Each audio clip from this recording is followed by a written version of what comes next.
Isabella Fairfax had never felt more beautiful than she did that evening at the Ravenscroft ball. The emerald silk gown her mother had carefully selected brought out the green in her eyes, and her auburn hair was swept up in the latest fashion. At 19, she was considered one of the season's most promising young ladies, though her family's modest fortune meant she couldn't compete with the truly wealthy heiresses.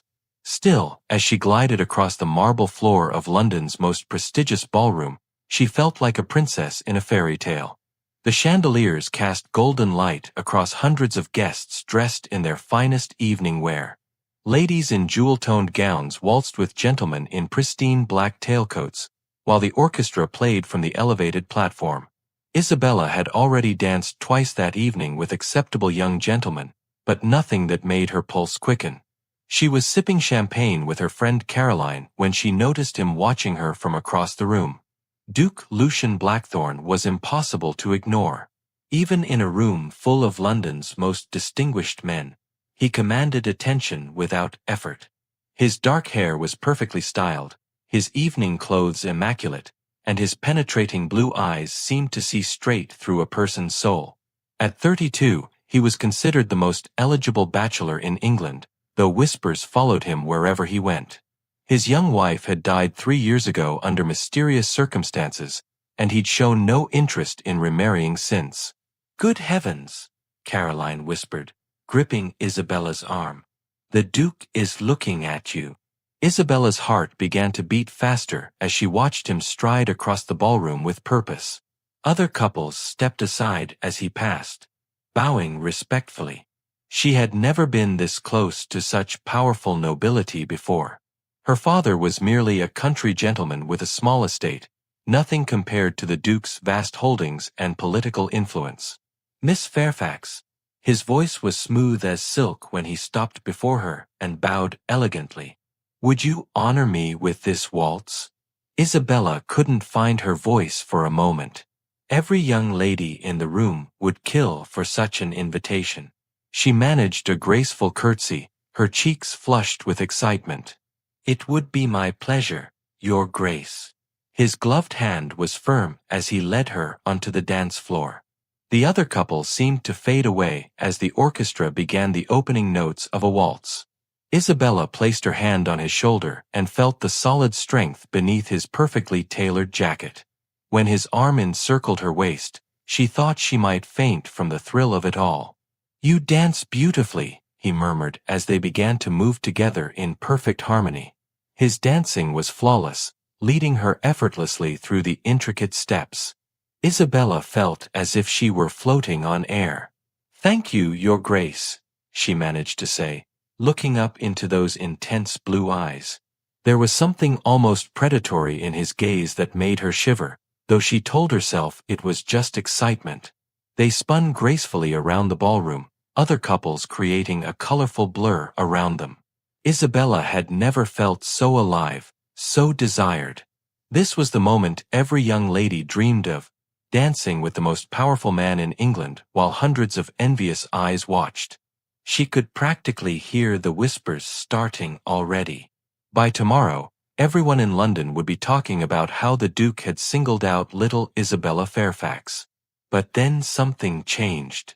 As they moved through a particularly intimate turn, the Duke pulled her slightly closer than was proper. His lips were suddenly near her ear, his breath warm against her skin. What he whispered next made her blood turn to ice. "One dance will make you my wife, Miss Fairfax. The contract is already signed." Isabella stumbled, but his strong arms kept her upright and moving to the music. She stared up at him in shock, certain she had misheard. "I beg your pardon." His smile was cold and calculating now, nothing like the charming expression he'd worn moments before. "Your father signed the betrothal agreement this morning. According to the terms he agreed to, your acceptance of this dance constitutes your public consent to our engagement. Congratulations, my dear. You are now promised to become the next Duchess of Blackthorne." The ballroom seemed to spin around her, but not from the waltz. Isabella felt sick as the horrible truth crashed over her. This wasn't a romantic fairy tale moment. It was a trap. That's impossible, she whispered. My father would never. Your father's gambling debts have reached rather alarming heights, the Duke continued conversationally, never missing a step of the dance. I offered to clear them entirely in exchange for your hand. He found the arrangement quite acceptable, I assure you. Isabella wanted to scream, to run, to tear herself away from his arms. But they were in the center of the ballroom with hundreds of witnesses watching their every move. Any scene she caused would ruin not only herself but her entire family. She was trapped as surely as if she were locked in a cage. You can't do this, she said desperately, though she continued to smile and dance as if nothing was wrong. Years of training in proper behavior kept her moving mechanically to the music. I'm afraid it's already done, he replied with infuriating calm. The contracts are legally binding. Your father was quite thorough in signing away his rights to make decisions about your future. He was rather desperate, you understand. The waltz was coming to an end, but Isabella felt like her entire life was ending with it. As the final notes played, the Duke spun her gracefully and then bowed deeply. The watching crowd burst into polite applause, completely unaware of the life-altering conversation that had just taken place. Before Isabella could react or say another word, the Duke straightened and addressed the ballroom in a voice that carried clearly across the entire room. Ladies and gentlemen, I am delighted to announce my engagement to the lovely Miss Isabella Fairfax. She has just done me the honor of accepting my proposal. The ballroom erupted in surprised murmurs and excited chatter. Isabella stood frozen in the middle of the dance floor as congratulations rang out around her. She felt like she was drowning while everyone else celebrated. The trap had been sprung perfectly, and there was no way out without destroying her family's reputation forever. The last thing she remembered before fainting was the Duke's cold smile and the sound of applause echoing in her ears like a death knell. Isabella woke up in her own bedroom with a pounding headache and a heart full of dread. For one blissful moment, she wondered if the events at the ball had been a terrible nightmare. Then she saw the morning papers on her bedside table, and reality came crashing back. Duke of Blackthorn announces engagement to Miss Isabella Fairfax, screamed the headline of the London Times. Her mother bustled into the room with barely contained excitement. Oh, my dear girl, you've done it. A duke. I can hardly believe our little Isabella will be a duchess. She seemed completely oblivious to her daughter's pale face and trembling hands. Mother, where is father? Isabella asked quietly, pushing herself up against the pillows. He's gone out early this morning, dear. Business to attend to, I'm sure. Now, we must discuss your wedding dress. The Duke's secretary sent word that the ceremony will be in 5 days. 5 days. Can you imagine? We have so much to prepare. 5 days. The words hit Isabella like a physical blow. She had less than a week to find a way out of this nightmare, or she would be married to a man who had manipulated and trapped her like she was nothing more than a business transaction. After her mother finally left her alone, Isabella dressed quickly in her simplest day dress and slipped out of the house. She had to face the Duke directly and find some way to break free from his contract. The walk to Blackthorn House in Mayfair felt like walking to her own execution. The Duke's mansion was even more intimidating in daylight than she had imagined. For stories of dark stone with dozens of windows that seemed to watch her approach like cold eyes. The butler who answered the door looked surprised to see her, but led her to an elegant sitting room without question. Miss Fairfax. The Duke's voice came from behind her before she could even sit down. How refreshing to see such enthusiasm from my bride-to-be. She turned to face him, and her breath caught despite her anger. In the bright morning light streaming through the tall windows, he was even more devastatingly handsome than he had been in the ballroom's golden glow. But she refused to be intimidated by his looks or his power. I am not your bride, she said firmly, lifting her chin. I never agreed to marry you. His smile was coldly amused. I'm afraid the law disagrees with you, my dear. Your father had every legal right to arrange your marriage. The contracts are quite binding. Then I'll refuse at the altar, Isabella declared, though her voice shook slightly. And destroy your family's reputation forever? He moved closer, his blue eyes never leaving hers. Your father owes over £20,000 to some very dangerous men. Without my protection, he'll likely end up in debtor's prison, or worse. Is your pride worth your family's complete ruin? Isabella felt the walls closing in around her, but she refused to crumble. What kind of man forces a woman into marriage? What could you possibly gain from this arrangement? I need a wife, he said simply. Someone young enough to bear children, well-bred enough for society, and attractive enough not to embarrass me in public. You meet all those requirements adequately. His casual cruelty took her breath away. Adequately? You speak of me like I'm livestock being purchased. Aren't you? His question was delivered with such cold indifference that Isabella actually stepped backward.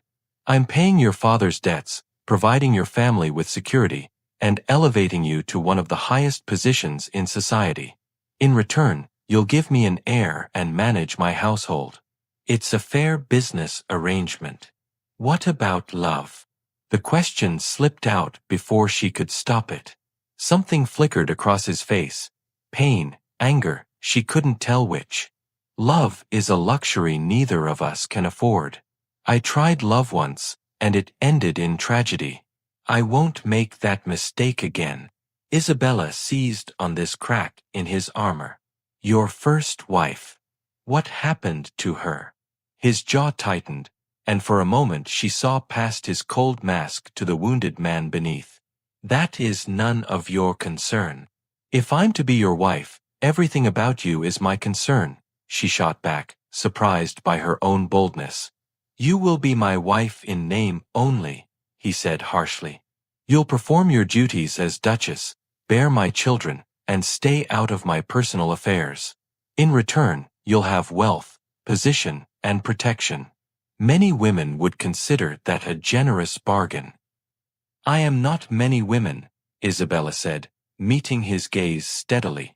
And I will not be treated like a broodmare. For the first time since she'd met him, the Duke looked genuinely surprised. Most people, especially young women, cowered before his intimidating presence. But Isabella stood her ground, her green eyes flashing with defiance. You have spirit, he admitted grudgingly. Good. You'll need it. Is that some kind of threat?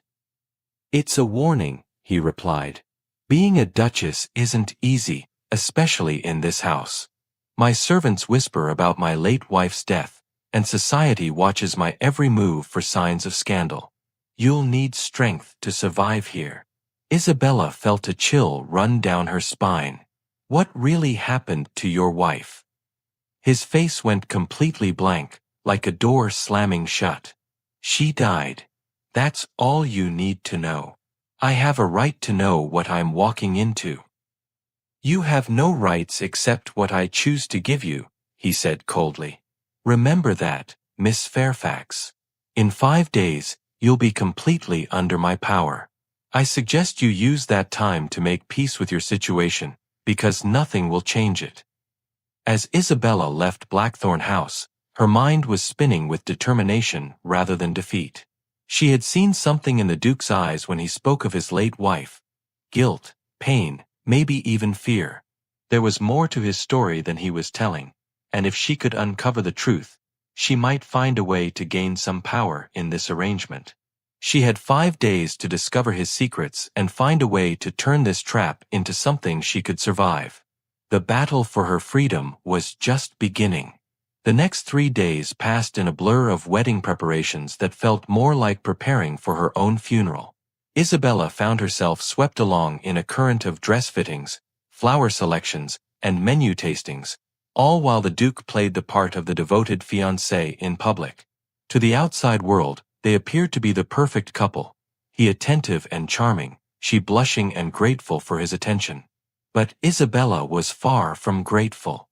Every public appearance was a carefully orchestrated performance, and she was learning to play her role while secretly gathering information about her mysterious future husband.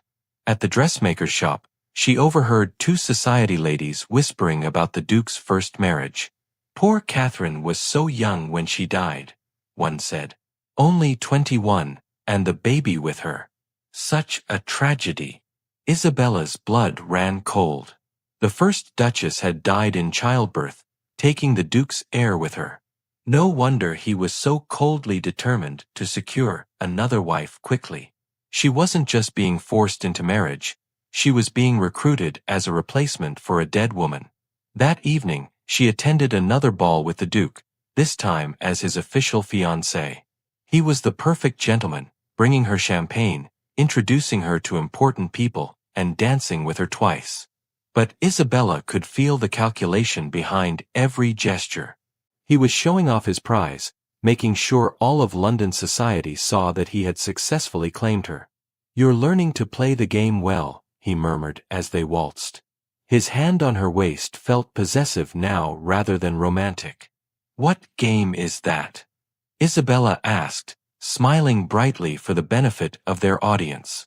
"The game of being a duke's wife." "You're a quick study." "I'm a quick study in many things," she replied, her smile never faltering even as her words carried a subtle challenge. Something flickered in his eyes. Surprise, perhaps even admiration. "Indeed? And what else have you been studying, Miss Fairfax?" "You," she said boldly.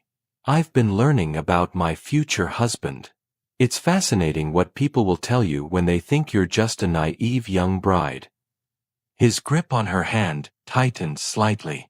"And what have these gossips told you?" "That your first wife was very young when she died. That she was pregnant. That you blamed yourself for her death." Isabella watched his face carefully as she spoke, looking for any crack in his controlled expression. The Duke's jaw clenched, and for a moment she thought he might stop dancing entirely. When he spoke, his voice was dangerously quiet. "You would be wise not to listen to gossip." "Would I? Or would I be wise to know exactly what kind of man I'm marrying?"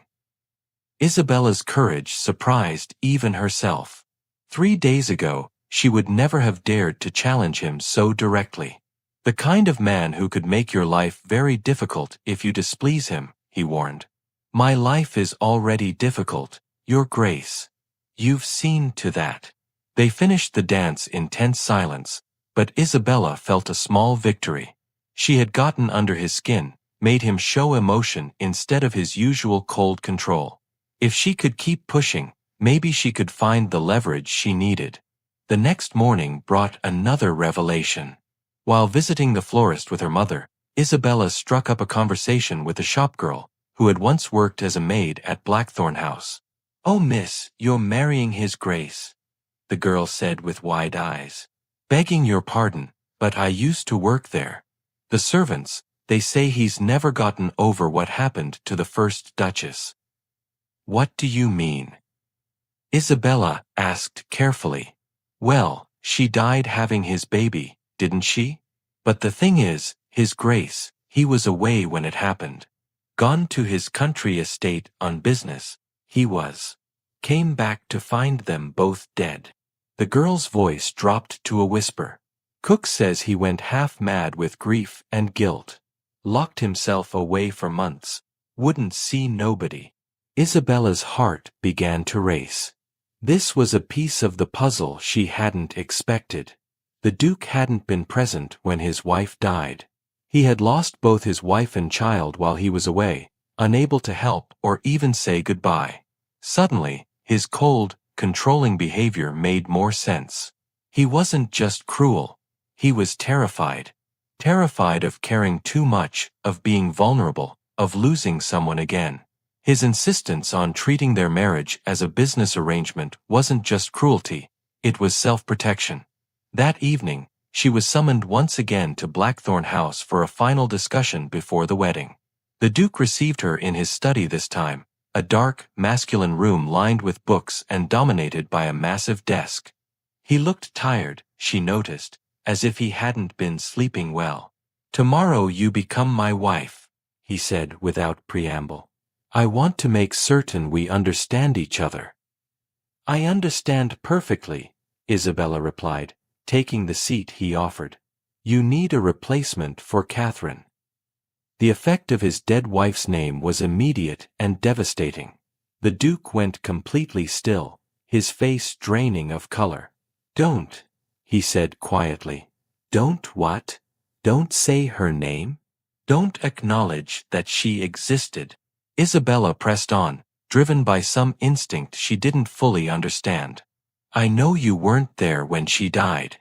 I know you blame yourself." "You know nothing," he said harshly, but his voice cracked slightly on the words. "I know you're afraid," Isabella said softly. "You're afraid that if you care about me, you might lose me too. So you're trying to keep me at a distance by treating me like property instead of a person." For a long moment, they stared at each other across the study. Isabella could see the war playing out in his eyes, the desire to maintain his cold facade battling against something deeper and more human. Finally, he looked away. "You're wrong," he said, but there was no conviction in his voice. "Am I?" Isabella stood up, moving closer to his desk. "Then prove it. Tell me I'm just a business transaction to you. Tell me you feel nothing when you look at me." He raised his eyes to hers, and for one breathless moment, she saw past all his defenses to the wounded, lonely man beneath. But then the shutters came down again. "You're my wife-to-be," he said coldly. "That's all you need to be." As Isabella left the study, she realized that tomorrow's wedding would be the beginning of a battle, not the end of one. She had found his weakness, and she intended to use it. Isabella stared at her reflection in the mirror on her wedding morning, hardly recognizing the woman looking back at her. The ivory silk gown was a masterpiece, with delicate pearls sewn into intricate patterns across the bodice and a train that seemed to flow like water behind her. Her mother had insisted on the family's antique lace veil, the same one worn by generations of Fairfax brides. She should have felt beautiful, radiant, blessed. Instead, she felt like she was dressing for her own execution. "Oh, my darling," her mother whispered, tears streaming down her face as she adjusted the veil one final time. "You look like an angel. The Duke is so fortunate to have you." Isabella wanted to laugh at the bitter irony. Her mother still believed this was a love match, that her daughter had somehow captured the heart of London's most eligible bachelor through charm and beauty alone. She had no idea about the gambling debts, the contracts, or the trap that had been so carefully laid. "Mother," Isabella said quietly, taking her hands. "If something happened to father, if his investments failed or he got into trouble somehow, you would tell me, wouldn't you?" Her mother's face flickered with something. Guilt, perhaps, or fear. "What a strange question on your wedding day, dear. Your father is fine. Everything is fine. You're about to become a duchess." But Isabella had seen enough in her mother's eyes to confirm what she already suspected. Her parents had known about the arrangement. Perhaps not the details, but they had known their daughter was being sacrificed to save the family. The betrayal cut deeper than even the Duke's manipulation. The carriage ride to St. George's Church felt endless. Isabella sat alone in the ducal carriage, her father having chosen to ride ahead to avoid her questions. The streets of London passed by in a blur of grey buildings and curious faces peering through windows to catch a glimpse of the bride. By evening, every newspaper in the city would be running stories about the Duke's wedding, complete with descriptions of her dress and speculation about the match. The church was packed with London's elite, all craning their necks to get the best view of the ceremony. Isabella could feel hundreds of eyes watching her every step as she walked down the aisle on her father's arm. The Duke waited at the altar in his formal black tailcoat, looking devastatingly handsome and completely impassive. He could have been attending someone else's funeral for all the emotion he showed. When her father placed her hand in the Duke's, Isabella felt the finality of it like a door slamming shut. His gloved fingers were steady and warm, but there was no comfort in his touch. This was it, the moment she became his property in the eyes of the law and society. The ceremony passed in a haze of ancient words and solemn vows. Isabella heard herself promising to love, honor, and obey, though the words felt like ash in her mouth. When the Duke pledged his troth to her, his voice was clear and strong, but his eyes remained cold and distant. To the watching congregation, they probably looked like the perfect couple. Only Isabella could see the calculating look in his gaze as he lifted her veil to seal their union with a kiss. His lips were soft and warm against hers, but the kiss was brief and formal, nothing more than what was required by the ceremony. Even so, Isabella felt an unwelcome jolt of awareness at the contact. Whatever else he was, the Duke was an incredibly attractive man, and her body seemed determined to remind her of that fact at the worst possible moments. The wedding breakfast that followed was an elaborate affair at Blackthorn House, with dozens of courses and endless toasts to the happy couple. Isabella smiled and nodded and played her part perfectly, but she was counting the minutes until she could escape the performance. Finally, after what felt like hours, the last guest departed and she found herself alone with her new husband in his study. "That went well," the Duke said, pouring himself a brandy from a crystal decanter. He had loosened his cravat and removed his formal jacket, looking more relaxed than she had ever seen him. "You performed admirably."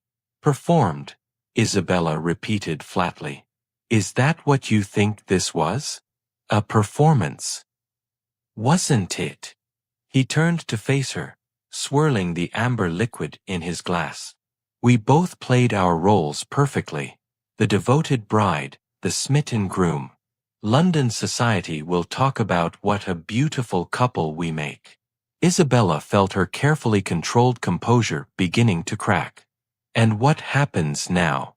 Do we continue the performance in private, or can we finally drop the pretense?" "That depends," he said, moving closer to her.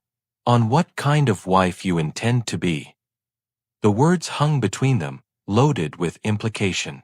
Isabella knew what he was asking, whether she would submit quietly to his control or continue to fight him. Part of her wanted to give in, to accept the luxury and security he offered and stop fighting a battle she wasn't sure she could win. But a larger part of her refused to surrender without knowing the whole truth. "Before we discuss what kind of wife I'll be," she said, lifting her chin defiantly, "I want to know what kind of husband you intend to be." "I want the truth, Lucian. All of it." It was the first time she had used his given name, and she saw him react to the intimacy of it. His jaw tightened, and he set down his brandy glass with deliberate care. "The truth about what? About why you chose me. About Catherine. About this whole elaborate scheme." Isabella moved closer to him, close enough to see the flecks of silver in his blue eyes. "I know you weren't always this cold. I know something happened to change you. Tell me what it was." For a long moment, they stared at each other in the lamplight of the study. Isabella could see the war playing out in his expression, the desire to maintain his emotional walls battling against something deeper and more human. Finally, he turned away from her, moving to stare out the window at the darkened garden. "You want the truth? The truth is that I killed my wife." Isabella's breath caught. "What?" "Not directly," he continued, his voice hollow. "But I might as well have put a gun to her head. Catherine died because of my selfishness, my stupidity, my complete failure as a husband." "Tell me what happened," Isabella said softly, moving to stand beside him at the window. "She was 19 when we married," he began, his voice barely above a whisper. "Beautiful, innocent, everything a young duchess should be. And I was madly in love with her. I thought love would be enough to protect her, to keep her safe and happy." Isabella waited, sensing that any interruption would cause him to retreat back behind his walls. "When she became pregnant, she was terrified," he continued. Her own mother had died in childbirth, and Catherine was convinced the same thing would happen to her. She begged me not to leave her side, not even for a day. But I had business at my country estate, problems that required my immediate attention. I told her she was being foolish, that women had babies every day without incident. Isabella could see where this was leading, and her heart ached for both of them. I left her alone, he said, his voice breaking slightly. I was gone for 3 days, handling estate business that could have waited. When I returned, I found her in labor, screaming in agony. She had been in labor for over 18 hours, and both she and the baby were in distress. Lucian, Isabella whispered, reaching out to touch his arm. He pulled away from her touch as if it burned. She died holding my hand, begging me to forgive her for failing to give me an heir. The baby, my son, died an hour later, and with my last words to her before I left, I had called her fears foolish and childish. The pain in his voice was so raw that Isabella felt tears spring to her eyes. Now she understood his coldness, his need for control, his determination to treat their marriage as nothing more than a business arrangement. So you see, he continued, turning back to face her, I don't make the mistake of caring too much anymore. Love makes people weak, makes them vulnerable. It makes them abandon the people who need them most in favor of their own selfish desires. Is that what you think happened? Isabella asked quietly. That you abandoned her? I know that's what happened. No, Isabella said firmly. What happened is that you were a young husband trying to manage your responsibilities, and tragedy struck when you couldn't prevent it. Catherine's death wasn't your fault, Lucian. It was just a terrible accident. You don't understand. I understand perfectly, she interrupted, moving closer to him despite his obvious desire to keep distance between them. I understand that you've been punishing yourself for 3 years for something that was never your fault. And I understand why you chose me. He looked at her sharply. What do you mean? You didn't choose me because I was convenient or available, Isabella said, her voice growing stronger with conviction. You chose me because you've been watching me, studying me. You knew I was strong enough to handle your coldness, brave enough to fight back when you tried to control me. You chose me because some part of you, buried deep beneath all that guilt and self-hatred, still wants to love someone. The Duke stared at her as if she had struck him. That's ridiculous. Is it? Isabella stepped even closer, close enough that she could feel the warmth radiating from his body. Then prove me wrong, Lucian. Tell me you feel nothing when you look at me. Tell me this marriage is really just about getting an heir and managing your household. For a moment that seemed to stretch into eternity, they stood frozen, their faces inches apart. Isabella could see the battle raging in his eyes, desire warring with fear, longing fighting against years of carefully built emotional walls. Then, without warning, he crushed his mouth to hers in a kiss that was nothing like the formal peck they had shared at the altar. This kiss was desperate, hungry, full of 3 years of suppressed emotion and desperate need. Isabella melted against him, her hands fisting in the fine linen of his shirt as she kissed him back with equal passion. When they finally broke apart, both were breathing heavily. The Duke's careful composure had completely crumbled, leaving him looking young and vulnerable and achingly human. Isabella, he whispered, her name a prayer on his lips. Now tell me this is just a business arrangement, she challenged softly. He closed his eyes, and when he opened them again, she saw defeat and surrender and something that might have been relief. I've been watching you for months, he admitted quietly. Ever since I first saw you at Lady Morrison's garden party last spring. You were kind to a servant who had spilled wine on your dress, and you handled the situation with such grace that I couldn't stop thinking about you. Isabella's heart began to race. Months. I told myself I was just looking for a suitable wife, but the truth is, I engineered this whole situation because I wanted you and I was too much of a coward to court you properly. I was afraid that if I approached you normally, you might reject me, or worse, You might accept me, and then I might lose you the way I lost Catherine.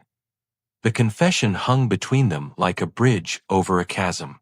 Isabella realized that everything, the contract, the trap, the cold manipulation, had been the desperate act of a man who had convinced himself he was incapable of real love. "So what happens now?" she asked softly. "Now," he said, reaching up to cup her face gently in his hands, "I ask for something I have no right to request. I ask if you might consider giving us a real chance." Isabella looked into his eyes and saw not the cold, calculating duke who had trapped her into marriage, but a lonely, wounded man who had been afraid to hope for love again. "Yes," she whispered, and sealed her answer with a kiss that tasted like forgiveness and new beginnings. Isabella woke slowly, sunlight streaming through the tall windows of the ducal bedroom. For a moment, she was disoriented by the unfamiliar surroundings. The massive four-poster bed with its deep blue silk hangings, the elegant furniture that was far grander than anything in her family home, the subtle scent of sandalwood that seemed to permeate everything. Then the events of the previous night came flooding back, and she turned to find Lucian watching her with an expression she had never seen before. Gone was the cold, calculating mask he had worn for days. In its place was something tender and uncertain, as if he couldn't quite believe she was really there beside him. His dark hair was tousled from sleep, and without his usual perfectly tailored clothing, he looked younger, more approachable. "Good morning," he said softly, his voice rough with sleep and something deeper. "Good morning," she replied, suddenly aware of how intimate this moment was. They were husband and wife now in every sense, and the memory of their wedding night sent heat rushing through her veins. After his confession in the study, they had come together with a passion that had surprised them both. Desperate and tender and achingly real. "Do you regret it?" he asked quietly, and she could hear the vulnerability in the question. Isabella propped herself up on one elbow to study his face. "Do you mean, do I regret marrying you, or do I regret what happened between us last night?" "Either. Both."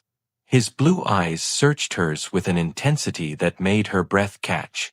"No," she said firmly. "I don't regret either one. But I have conditions." A ghost of his old arrogance flickered across his features. "Conditions? You're hardly in a position to make demands, Duchess." "Aren't I?" Isabella sat up fully, pulling the sheet around herself but meeting his gaze boldly. "You've shown me your heart, Lucian. You've admitted that you orchestrated this entire marriage because you love me. That gives me considerable power, don't you think?" He was quiet for a long moment, then a slow smile spread across his face, the first genuine smile she had ever seen from him. "You're going to be trouble, aren't you?" "Absolutely," she confirmed. "So here are my terms. If we're going to make this marriage real, it has to be a true partnership. I won't be treated like a decorative object or a broodmare. I want to be involved in your business affairs, your estate management, your political interests. I want to be your equal partner in all things." "That's highly unusual," he said, though his tone was more intrigued than dismissive. "So is falling in love with a woman and then trapping her into marriage through contractual manipulation," Isabella pointed out. "I think we've already established that this won't be a conventional arrangement." Lucian reached out to trace her cheek with one finger, his touch gentle and reverent. "What else? I want honesty between us. Complete honesty. No more games, no more manipulation, no more calculated moves. If something troubles you, you tell me. If you're afraid, you tell me. If you're angry or hurt or worried, you tell me. And in return, I'll do the same. And I'll love you with everything I have, if you'll let me." The words hung between them like a promise and a challenge. Lucian's eyes darkened with emotion, and for a moment Isabella thought he might retreat back behind his walls. Instead, he pulled her down for a kiss that was soft and sweet and full of wonder. "I don't deserve you," he murmured against her lips. "Lucky for you, love isn't about deserving," Isabella replied. It's about choosing. And I choose you, Lucian Blackthorn. All of you. The good and the bad and the broken parts you think make you unlovable. That afternoon, they emerged from their private world to begin the business of being a married couple in London society. The transformation in Lucian was remarkable. Where before he had been coldly polite, now he was attentive and affectionate. He helped her from the carriage with genuine care, introduced her to his business associates with obvious pride, and looked at her with such warmth that several society matrons commented on what a love match it appeared to be. They have no idea how right they are, Isabella thought as she watched him discuss some political matter with Lord Pemberton. Even in serious conversation, his eyes would find hers across the room, and the connection between them was so strong she could almost feel it like a physical touch. Their first real test came that evening at Lady Whitmore's soiree. Isabella wore a stunning emerald gown that brought out her eyes, and Lucian looked devastatingly handsome in his evening clothes. They moved through the gathering like a perfect couple, and Isabella found herself actually enjoying the social interactions instead of enduring them. "You're different tonight," Caroline observed when she finally managed to pull Isabella aside for a private conversation. "You're glowing. Marriage clearly agrees with you." "It does," Isabella admitted, surprising herself with how true the words felt. "More than I ever imagined it would. And the Duke. He seems softer somehow. The way he looks at you." Caroline fanned herself dramatically. "It's positively romantic. Some of the other ladies are quite jealous, you know." Isabella glanced across the room to where Lucian was speaking with several other gentlemen. As if he felt her gaze, he turned and smiled at her, a private, intimate smile that made her heart race. "He's a good man," she said simply. "It just took me some time to see it." Later that evening, as they rode home in the carriage, Isabella found herself studying her husband's profile in the lamplight. "What are you thinking about?" she asked. "You," he replied honestly. "How different everything feels now. This morning I woke up expecting to begin a cold, loveless arrangement. Tonight I find myself married to a woman who sees me more clearly than I see myself. Is that frightening?" "Terrifying," he admitted, "but also liberating. I've spent 3 years trying to control everything, trying to prevent any possibility of pain or loss. But you can't control love, can you?" "No," Isabella agreed. "You can't. But that's what makes it wonderful. The risk is what makes it precious." When they arrived home, Lucian surprised her by leading her not upstairs to their bedroom, but to his private study. "There's something I want to show you," he said, moving to his desk and retrieving a thick folder. "What is it?" "The contracts," he said quietly. "The betrothal agreement, the financial arrangements, all of it." He held the folder out to her. "I want you to burn them." Isabella stared at the papers, understanding the significance of the gesture. These documents represented his control over her, his legal right to her obedience and submission. By destroying them, he was giving up his power over her and choosing to trust in their love instead. "Are you sure?" she asked. "I've never been more sure of anything in my life." He moved to the fireplace and began building up the flames. "I don't want our marriage built on legal contracts and financial arrangements. I want it built on choice. Your choice and mine, made freely every single day." Together, they fed the papers to the fire, watching as the words that had bound them in a loveless arrangement went up in smoke. With the destruction of the contracts, their marriage became something entirely new, a partnership based on love and mutual respect rather than duty and obligation. "What happens now?" Isabella asked as the last of the papers burned to ash. "Now we begin again," Lucian said, taking her hands in his. "Not as duke and unwilling bride, but as husband and wife who choose to love each other." "I like the sound of that," Isabella murmured, rising on her toes to kiss him. As they stood together in the firelight, Isabella marveled at how completely their relationship had transformed. The cold, manipulative duke who had trapped her into marriage was gone, replaced by a man who looked at her as if she were the most precious thing in his world. And perhaps she was. "I love you," he whispered against her hair, the words still seeming to surprise him. "I love you too," she replied, meaning it more than she had ever meant anything in her life. The next morning brought new challenges and new joys. Lucian insisted on showing Isabella the account books for his various estates, explaining the financial complexities of his holdings with the patience of a devoted teacher. Isabella proved to be an apt pupil, asking insightful questions and offering practical suggestions that impressed him with their wisdom. "You have a natural head for business," he observed as they worked together in his study. "Cambridge would be lucky to have you if you were a man."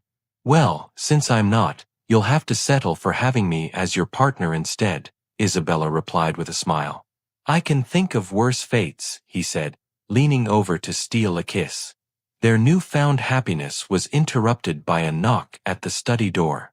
The butler entered with a concerned expression. "Your Grace, there's a gentleman here to see you. He says it's urgent business regarding your late wife." Isabella felt Lucian tense beside her. "What's his name?" "Captain James Morrison, Your Grace. He says he served with you in India." The color drained from Lucian's face, and Isabella instinctively moved closer to offer her support. Whatever this visit was about, she could tell it was going to test their newfound happiness. "Show him in," Lucian said quietly, then turned to Isabella. "You should go. This conversation may not be pleasant." "No," Isabella said firmly. "We agreed on complete honesty and partnership. If this concerns your past, it concerns our future together. I'm staying." Lucian looked as if he wanted to argue, but then he nodded. "Together then."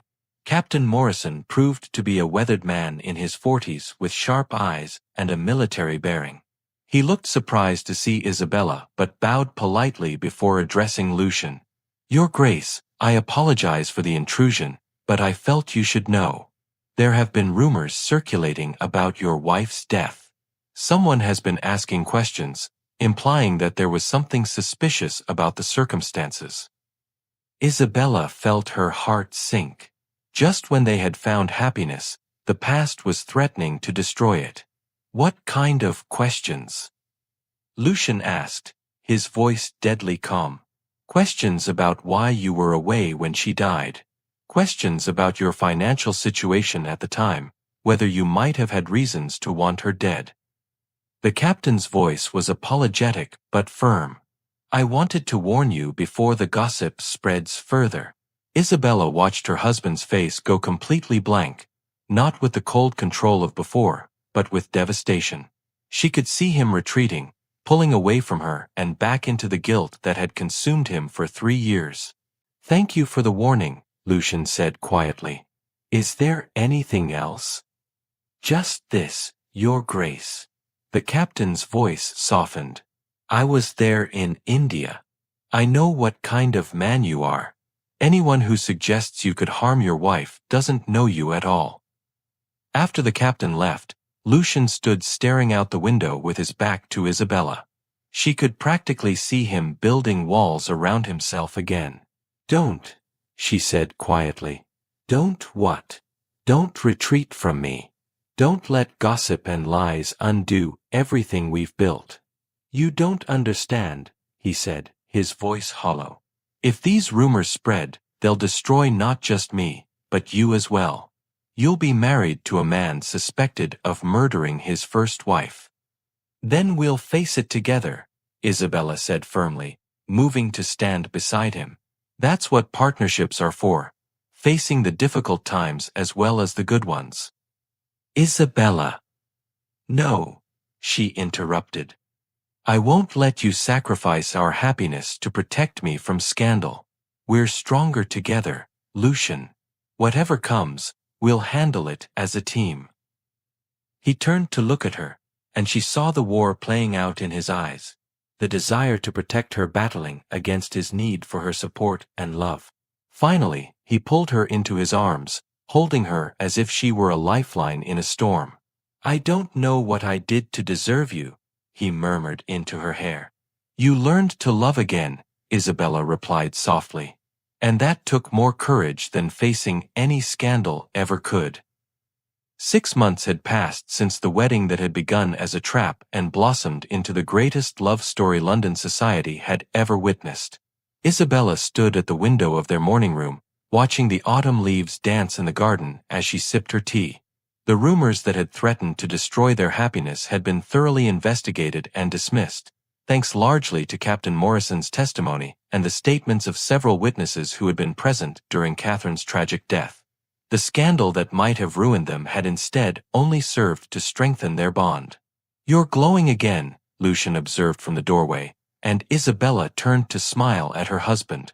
Even after all these months, the sight of him still made her heart race.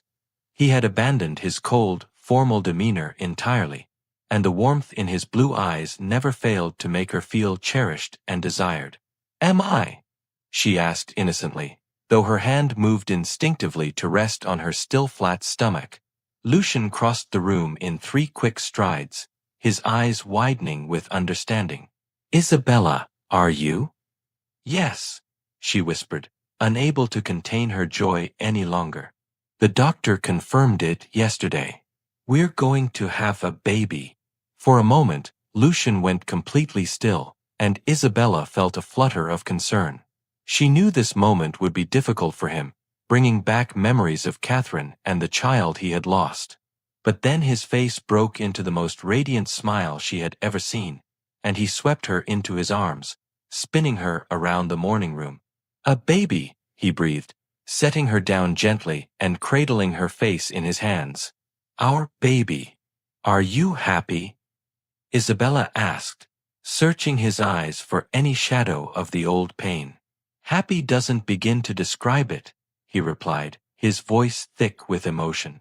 "Terrified, overjoyed, grateful beyond measure, but mostly just amazed that I get to experience this with you." Isabella felt tears of relief and joy spring to her eyes. The man who had once been so consumed by guilt and fear was now looking forward to fatherhood with wonder instead of dread.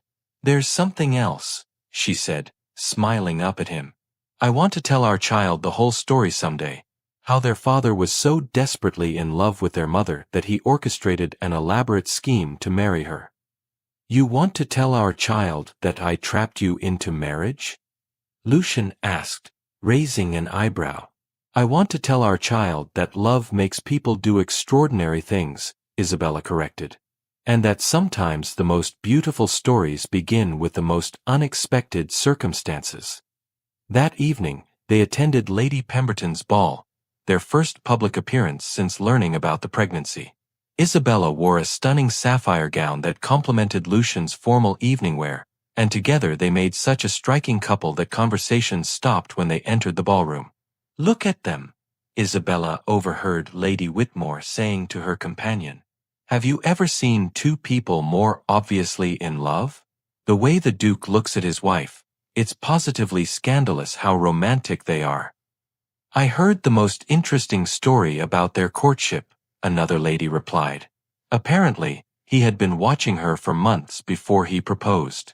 They say he arranged their entire meeting at the Ravenscroft ball just so he could ask her to dance." Isabella exchanged an amused glance with Lucian.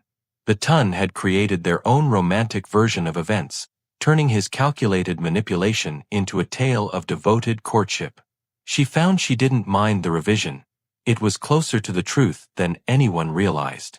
"Shall we give them something to talk about?" Lucian murmured in her ear as the orchestra began to play a waltz. "Always," Isabella replied, accepting his offered hand.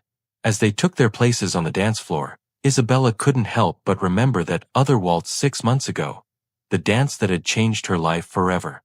Then, she had been an innocent girl who thought she was simply enjoying a romantic moment with a handsome stranger. Now, she was a confident duchess dancing with a man who loved her more than life itself. What are you thinking about? Lucian asked as they moved together in perfect harmony. The night we met, Isabella replied. Do you remember what you said to me during that first waltz? One dance will make you my wife, he quoted, his voice soft with memory. I was so terrified you might slip away from me that I resorted to the most desperate measures I could think of. And now I know that you chose to stay not because of any contract or obligation, but because you wanted to be here, he said, spinning her gracefully. That makes all the difference. The waltz ended to enthusiastic applause, and several other couples joined them on the floor for the next dance. Isabella noticed that many of the younger married couples seemed to be trying to emulate the obvious affection between her and Lucian. Their love story had apparently inspired a fashion for genuine romance among the ton. We've started a trend, she observed as they watched Lord and Lady Morrison gazing at each other with open adoration during their dance. Is that such a bad thing? Lucian asked. London could use more love matches and fewer arrangements based solely on money and social position. No, Isabella agreed. It's not a bad thing at all. As the evening progressed, Isabella found herself surrounded by friends and acquaintances eager to congratulate her on her obvious happiness. Several of the older ladies made pointed comments about how quickly she might be expected to provide an heir, clearly fishing for information about a possible pregnancy. They'll know soon enough, Lucian murmured when Isabella mentioned the speculation to him. Are you ready for all the attention that will bring? She asked. With you beside me, I'm ready for anything, he replied, and she could see that he meant it. The next morning brought a surprise visitor. Isabella was working in Lucian's study, helping him review the accounts for his Yorkshire estate, when the butler announced that Captain Morrison had returned. Show him in, Lucian said, but this time there was no tension in his voice. Whatever news the captain brought, they would face it together. Captain Morrison entered with a smile on his weathered face. Your Grace, he said, bowing to both of them. I apologize for the early hour, but I wanted to bring you this news personally. What news? Isabella asked, curious about his obvious good humor. The man who was spreading the rumors about your late wife's death. We found him. Turns out he was a former servant who was dismissed for theft several years ago. He was trying to extort money from you by threatening to spread lies about the Duchess Catherine's death. What happened to him? Lucian asked. He's been arrested and charged with attempted blackmail, Morrison replied with satisfaction. He confessed to making up the entire story when faced with the evidence against him. Your name is completely cleared, Your Grace, not that anyone who knew you ever doubted your innocence. Isabella felt a weight she hadn't realized she was carrying lift from her shoulders. The shadow that had hung over their happiness was finally dispelled completely. After the captain left, Lucian pulled Isabella into his arms. It's over, he said quietly. All of it. The guilt, the rumors, the fear, it's finally over. No, Isabella corrected, smiling up at him. It's not over. It's just beginning. Our real life together starts now. 3 months later, Isabella stood in the same morning room where she had received her first confirmation of pregnancy, but now her condition was obvious to everyone. Her hands rested on her rounded belly as she felt their child move restlessly within her. Active little thing, isn't it? Lucian observed, coming to stand behind her and wrapping his arms around her expanding waist. Just like its father, Isabella replied, leaning back against his chest. I think this baby is going to keep us on our toes. I can hardly wait, Lucian murmured, pressing a kiss to her neck. The months since her pregnancy announcement had been the happiest of Isabella's life. Lucian had proven to be an attentive and devoted expectant father, reading every book on childbirth and infant care he could find. The man who had once been paralyzed by fear at the thought of losing someone he loved was now eagerly anticipating the arrival of their child. I have something for you, he said, producing a small wrapped package from his jacket pocket. Isabella opened it to find a delicate gold locket engraved with intertwined roses. Inside was a tiny portrait of them together from their wedding day, painted by one of London's finest miniaturists. "It's beautiful," she breathed. "But what's the occasion?" "It's been exactly 1 year since I first saw you at Lady Morrison's garden party," he explained, fastening the chain around her neck. "1 year since I fell in love with you and began planning the most elaborate courtship in history." Isabella laughed, remembering how his elaborate courtship had felt more like an elaborate trap at the time. "And what have you learned in this past year, Your Grace?" "That love is worth any risk," he replied seriously. "That the best partnerships are built on honesty and trust. And that sometimes the most beautiful stories begin with the most desperate acts." "Speaking of beautiful stories," Isabella said, turning in his arms, "I think it's time we began planning the nursery. Our child will be here before we know it." "Our child," Lucian repeated wonderingly, as if he still couldn't quite believe their good fortune. That evening, they hosted a small dinner party for their closest friends. The conversation was lively and warm, filled with laughter and good-natured teasing about their obvious devotion to each other. "I still can't believe how this all began," Caroline said over dessert. "A single waltz at the Ravenscroft ball, and now look at you both, the perfect couple with a baby on the way." "Not quite a single waltz," Isabella said, exchanging a meaningful look with Lucian. "It was a very special waltz." "Special how?" Lord Pemberton asked, curious. "It was the dance that changed our lives," Lucian replied simply. "The moment everything began." After their guests left, Isabella and Lucian walked slowly through their house, checking on the preparations for their child's arrival. The nursery was nearly complete, decorated in soft yellows and greens with a beautiful carved cradle that had been made by craftsmen on one of Lucian's estates. "Do you think our child will understand someday?" Isabella asked as they stood in the doorway of the nursery. "Why we did everything we did.